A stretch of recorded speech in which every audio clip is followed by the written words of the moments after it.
ओम श्री गणेशाय नमः। ओम श्री परमात्मने नमः। श्री जानकी वल्लभते नमः। श्री राधाकृष्णाभ्यां नमः। श्री लक्ष्मी नारायण देवताभ्यो नमः। श्री हनुमते नमः। श्री गुरुचरण कमलेभ्यो नमः। श्री महादेव चरण कमलेभ्यो नमः। बोलो श्री राधा भगवान की जय। आइए भक्तों, आषाढ़ मास की किस पक्ष की जो है कहते हैं कल की महात्म्य कथा को आज श्रवण करेंगे। कथा में प्रवेश करते हैं। बोलो श्री राधा कृष्ण भगवान की जय। राजा युधिष्ठिर के द्वारा जो है परम परमात्मा भगवान श्री कृष्ण महाराज चंद्र से जो है कहते पूछने लग जाते हैं कि हे भगवान, आषाढ़ मास में जो है कहते हैं आषाढ़ मास की किस पक्ष में कौन सी एकादशी होती है और उस व्रत को करने से क्या फल की प्राप्ति होती है, आप कृपा करके हे महाराज हमें बतलाइए। तब जो है परमात्मा भगवान श्री महाराज जो है कहते हैं राजा युधिष्ठिर के वचन को श्रवण करके कहने लग गए कि हे राजन, नैमिषारण्य नामक क्षेत्र में जो है कहते हैं 28,000 संत है, साधु महात्मा ऋषिगण वैष्णव ब्राह्मणों जो है कहते हैं विराजमान होकर के शौनक आदि महात्मा जो है व्यास जी महाराज के जो है कहते हैं परम शिष्य सुध जी के द्वारा जो है कहती नाना प्रकार की जो है जहाँ प्राण कथा को लोग श्रवण कर रहे हैं। और इसी क्रम में जो है कहते हैं स्वर्गादि महात्मा ही पूछे गए थे कि हे महाराज, आषाढ़ मास में जो है कहते कि इस पक्ष में कौन सी एकादशी होती है, उसे करने से कौन से पुण्य की फल की प्राप्ति होता है, इस इतिहास महात्मा को आगे करके बतलाइए। हे राजन, इस प्रकार सूर्य महाराज कहते हैं कि हे ऋषियों महात्माओं, आषाढ़ मास में जो है कहते हैं किस पक्ष में योगिनी नाम की जो है कहते हैं एकादशी होती है। वह एकादशी जो है कहते हैं बड़े बड़े पातकों को शांत करने वाला और पापों को जो कहते हैं समन करने वाला, नाश करने वाला और पुण्य को जो है कहते हैं प्रदान करने वाला या व्रत महात्मा है कहते हैं। इस संसार सागर में डूबे हुए जो है उस पानी को जो है कहते हैं सार भू जो है कहते हैं सनातन नौका के समान है कहते हैं। जिस प्रकार वह नदी में नौका में जो है कहते हैं बैठ करके जो है कहते हैं इस पार उस पार नौका पहुंचा देती है, वैसे ही यह सनातन व्रत जो है कहते हैं इस पाप रूपी सागर से दलदल से बचा करके भगवान की धाम की प्राप्ति करा देता है। यह तीनों लोकों में जो है कहते हैं सारभूत व्रत बतलाया गया है। अलकापुरी में जो है कहते हैं राजा धीराज कुबेर महाराज जी जो है कहते हैं रहते हैं। वह भगवान जो भोलेनाथ भंडारी श्री शंकर का सुंदर जो है कहते हैं सदा पूजन पाठ करने वाला है। भगवान का सुंदर जो है कहते भजन कीर्तन करने वाला है। वह कुबेर महाराज भगवान शिव का जो है कहते हैं नामों का गुणों का उच्चारण करते हैं। ओम नमः शिवाय, ओम नमः शिवाय, ओम नमः शिवाय, ओम नमः शिवाय, ओम नमः शिवाय, ओम नमः शिवाय, नमः शिवाय, ओम नमः शिवाय। ऐसे परम परमात्मा भगवान श्री महाराज जी का पूजन पाठ करके भजन कीर्तन करता है और उनका जो है कहते पूजन के लिए उनका दास अनुचर जो है कहते हैं हिमालय नाम का यक्ष है।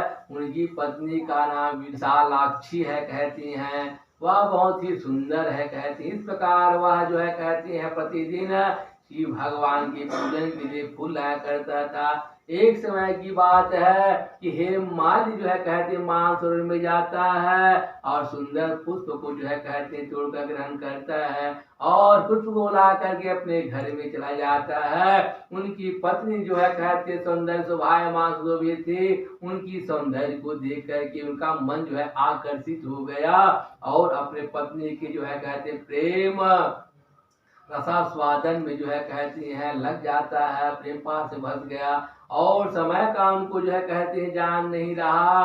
और इधर जो है कहते राजा धीराज कुबेर महाराज जो है शिव भगवान के मंदिर में पूजन पाठ कर रहा है और पुष्प को जो है कहते हैं आने का इंतजार करते करते उनको दोपहर का समय जो है कहते हैं पूरा व्यतीत हो जाता है और जो है कहते हैं पुष्प देकर मालिक नहीं आया। तब दोपहर का समय व्यतीत होने के पश्चात जो है कहते हैं पूजा का समय व्यतीत हो गया।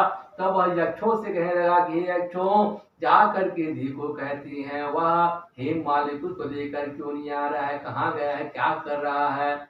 इस प्रकार राजाधिराज कुबेर के जो है कहते हैं आदेश को सुन करके यक्षों के द्वारा हिमालय के घर में चला गया। कहा हे हिमालय तुम जो है कहती हैं कुबेर जो है कह राजाधिराज कुबेर का जो है कहते शिव पूजन का पुष्प लेकर के नहीं आए और जो है कहते वह बहुत ही क्रोध हो रहा है, तुम्हें शीघ्र ही अपने जो है कहते पास बुलाया है।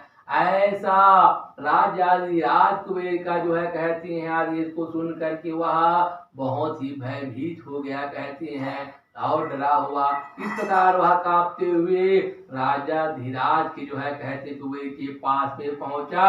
तब जो है कहते उसे देख करके राजा धीराज कुबेर अत्यंत क्रोध हो गया, कहने लगे करे दुष्ट, अरे पापाचारी, तूने जो है कहते शिव भगवान के पूजन का जो है कहते हैं पुष्प नहीं लाया, उसका अवहेलना किया, इस कारण से पूजा में जो है पुष्प के अभाव में विघ्न हुआ है। ऐसा कह करके जो है कहते हैं वहां पर महान भारी राजा धीराज कुबेर क्रोध हो जाते कहने लगे कि तूने पूजन का अवहेलना के इस कारण तू जो है कहते हैं तत्काल कोढ़ बीमारी से पीड़ित हो जा और अपने पत्नी से भी मुक्त हो जा, इस स्थान से जो है कहते लोग से चला जा, ऐसा वह श्राप दे दिया। तब उसके पश्चात तुरंत वह कुबेर जो है कहते हैं उस श्राप के कारण वह पृथ्वी लोक में जो है कहते हैं कोढ़ बीमारी से जो है पीड़ित होकर के चला गया, गिर गया। तब जो है कहते हैं वह हेम का यक्ष जो है कहते हैं भगवान शिव के लिए जो है कहते हैं पुष्प ला करके दिया करता था। इस पुण्य के प्रभाव के कारण जो है कहते उनका पूर्व कर्म का जो है कहते हैं ज्ञान रहा, स्मरण शक्ति बना रहा, भूला नहीं कहते हैं। इस प्रकार कोढ़ बीमारी के कारण जो है कहते हैं इधर उधर जो है कहते भटकता रहा, पत्नी से भी मुक्त हो गया।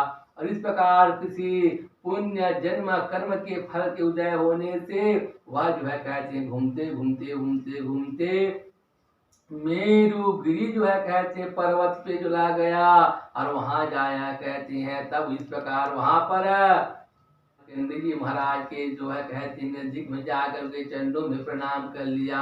इस प्रकार जो है प्रणाम किया। तब जो है मार्कंडेय जी महाराज को लगे कि तुम कौन हो और ऐसे जो है कहते कोढ़ रोग से पीड़ित हो करके जो है कहती हैं निंदित जान पड़ती हो, बतलाइए क्या कारण है। तब जो है कहते हैं वह हिमालय का यक्ष बोलने लग गया कि महाराज मैं जो है कहते हैं राजा धीराज जो है कहते हैं कुबेर का अनुचर उनका दास सेवक हूँ महाराज, और मेरे द्वारा जो है कहते हैं मांस से फूल ला कर उन्हें शिव भगवान के पूजन पाठ के वास्ते दिया करता था। और एक दिन जो है कहते मांस से फूल ला करके मैं अपने घर में जा करके अपने पत्नी के प्रेम सहवास में फंस गया महाराज, वो फूल ला कर देने में देरी हो गई। इस कारण से जो है कहते राजा धीराज कुबेर महाराज जो है कहते अत्यंत क्रोध हो गए और क्रोध होकर मुझे श्राप दे दिया महाराज। और इस कारण श्राप से मैं कोढ़ रोग से पीड़ित होकर के इधर उधर मैं भटक रहा हूँ महाराज। आप जैसे जो है कहते साधु संत महात्मा वैष्णव ब्राह्मणों का जो है कहते हैं मेरा दर्शन प्राप्त हुआ, संतों महात्माओं का जो है कहते हैं सदा सदा दूसरों पर जो है कहती है परोपकार करने वाला होता है। ऐसा जान करके मैं आपके नजदीक आपके पास में आपके शरण में आया हूँ महाराज, मेरा जो है कहते उद्धार कीजिए और इस बीमारी से जो है कहते हैं इस रोग से इस श्राप से मुझे मुक्ति मिल जाए, ऐसा कोई जो है कहते हैं उपदेश कीजिए महाराज। तभी इस प्रकार जो है कहते हैं यक्ष माई का बात को सुन करके मार्कंडेय जी महाराज ने कहा कि तुमने जो है कहते यहाँ पर सच्ची सच्ची बात तो कहा है, असत्य भाषण जो है कहते तुमने नहीं किया है।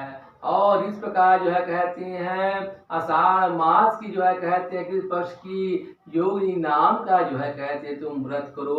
उस व्रत के पुण्य के प्रभाव से अवश्य तुम्हारा जो है कहते कोई बीमारी रोग से और साथ से तुम मुक्त हो जाओगे। ऐसा उपदेश वहां पर जो है कहते हैं मार्कंड ऋषि महाराज के द्वारा कह करके बतलाया है। और यक्ष माली के द्वारा जो है कहते वहां पर मार्कंड ऋषि महाराज जी के वचन को सुन करके वह आषाढ़ मास की जो है कहते हैं कि पक्ष योगिनी नाम एकादशी का व्रत कुछ किया है, विष्णु भगवान के स्व का पूजन पाठ प्रार्थना किया है और नियम पूर्वक किया। उस व्रत के पुण्य के प्रभाव से जो है कहते हैं पुण्य के प्रभाव से वह तत्काल उस कोढ़ बीमारी से जो है कहते हैं रोग से मुक्त हो गया, श्रापों से मुक्त हो जाता है, रहित हो जाता है। और इस प्रकार हे राजन, इस प्रकार जो है कहते हैं यह श्रेष्ठ योगिनी नाम का एकादशी व्रत है जिसे जो है कहते हैं 88,000 संसाधु महात्मा वैष्णव ब्राह्मणों को भोजन कराने से जो फल की प्राप्ति होता है उसी प्रकार फल जो है कहते हैं योगी नाम की एकादशी करने वाले मनुष्य भक्तों को जो है कहते हैं फल की प्राप्ति हो जाता है।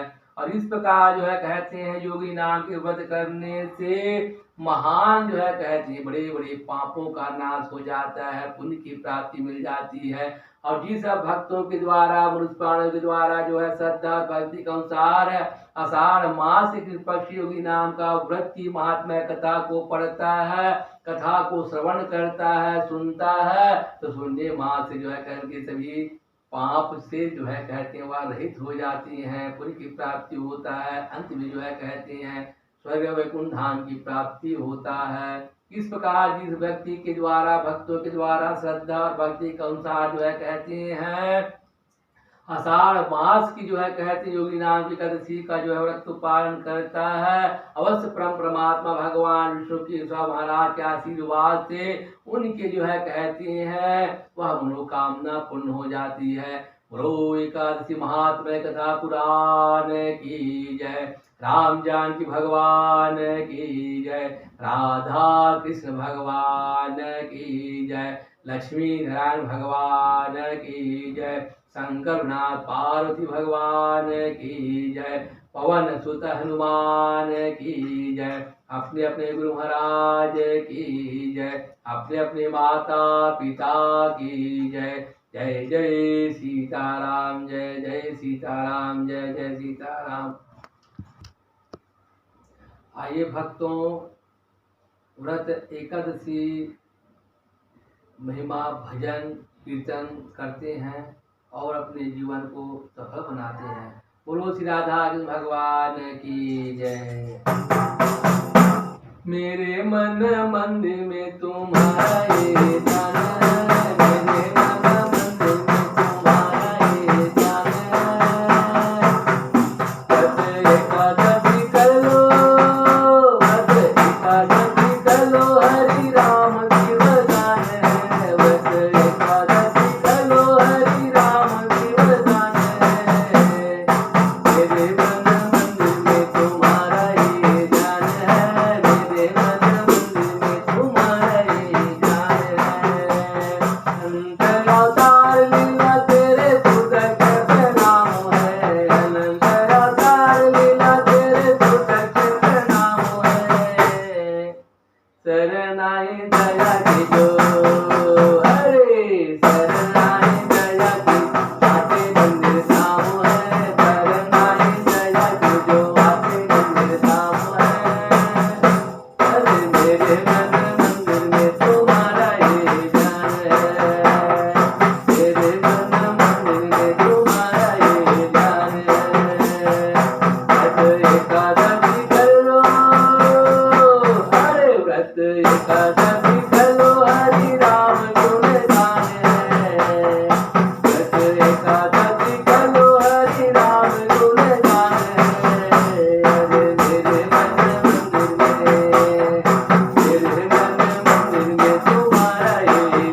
मंदिर में तुम्हारा ही ध्यान है।